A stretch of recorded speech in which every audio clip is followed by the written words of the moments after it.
I'm Ryan Salazar. Welcome to NAB Show Live, where we talk about all the latest technology coming into the 2020 NAB Show. Today we have Michael Accardi, president at CueScript. How you doing, Michael? Very good. Thank you for having me. Excellent. So it's great to chat with you again. We talk all the time when we've got shows coming up or we're at the show. Let's talk about CueScript and when you got started. I believe it was 2014, right? Yes, we launched at NAB in 2014, and we've been going full bore ever since. Great. So what made you guys want to get into the prompting business, and then what's your mission statement? Our team has been in prompting for decades, and we found at that point in time, products that were being offered weren't up to date. They weren't being creative in what they were doing, and they really weren't answering the new demands of the broadcast. All right, and I must say that I've seen your prompters in Las Vegas at the NAB show and at other industry events that we've been to, and I noticed that you guys have all sorts of features that you're not used to seeing on a prompter. Maybe mention that to somebody that doesn't know of CueScript. You can take it from the easiest part, which is the mechanical end of it. We brought out the first prompters where you don't need any tools, you don't have any loose pieces. They snap together, they self-align. Makes it a really great product for sporting events, for rental facilities, for news crews that are mobile.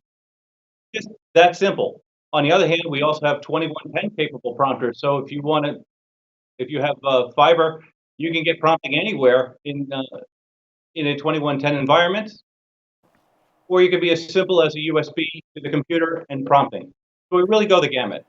Well, it's pretty exciting. The evolution of IP video in general has just been staggering. How quickly IP itself is being adopted, whether it's NDI or it's 2110 or any of the other flavors of IP, video over IP. And to think that you could send a prompter over 2110 is just fantastic. I think it's great. I mean, the flexibility.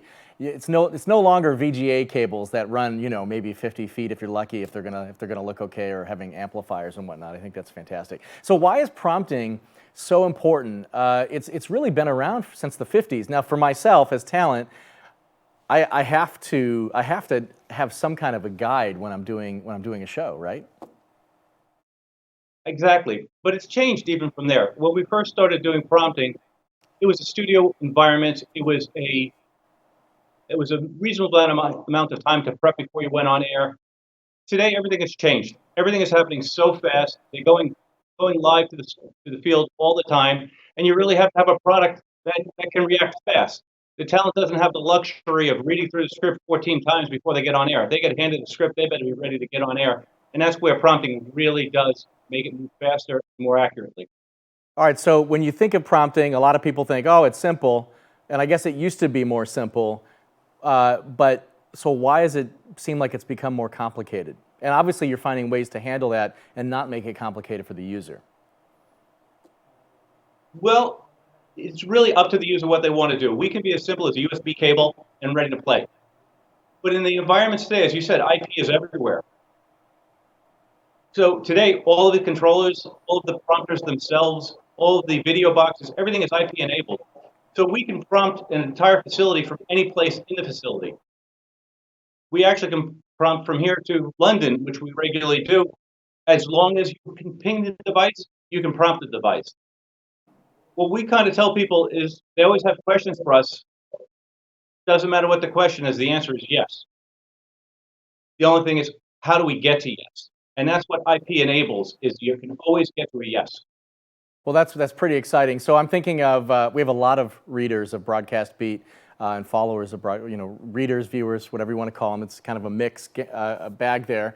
That work for Turner, for example. And I know that Turner has a control room, or a lot of control rooms in Atlanta, who we were just on with last week. It was pretty cool. But they connect to their facilities, let's say in London, for example, and they can run the entire show from Atlanta. It's just amazing. So to think that they could feed the prompter that way as well, and over IP, not necessarily satellite, is just fantastic. So how do you support the different workflows, such as small stations, networks, event and network operations?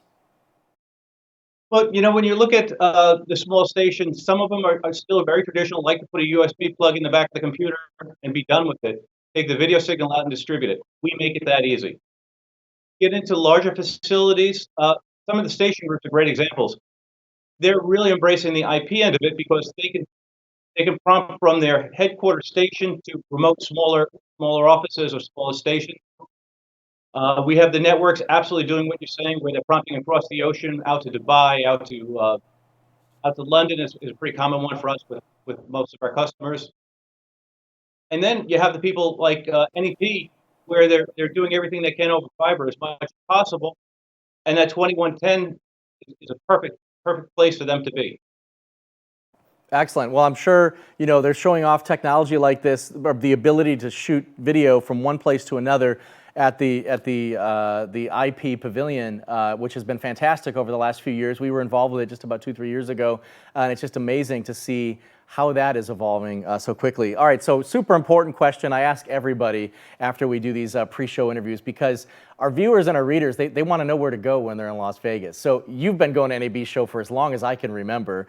One of our readers told me to go to Oriole at Mandalay Bay. He was there in 2019. So that's one I'm going to hit this year. Anything or any place that you'd like to go to when you're in Vegas? Golden Steer Steakhouse. Oh, wow. I've heard of that before, too. Yeah, I've not been there. Okay, cool. The traditional place. Okay, cool. Golden Steer Steakhouse. Sounds good to me. Michael Accardi, president of CueScript at Central Hall. He's in C5633. We'll see you soon at the 2020 NAB show.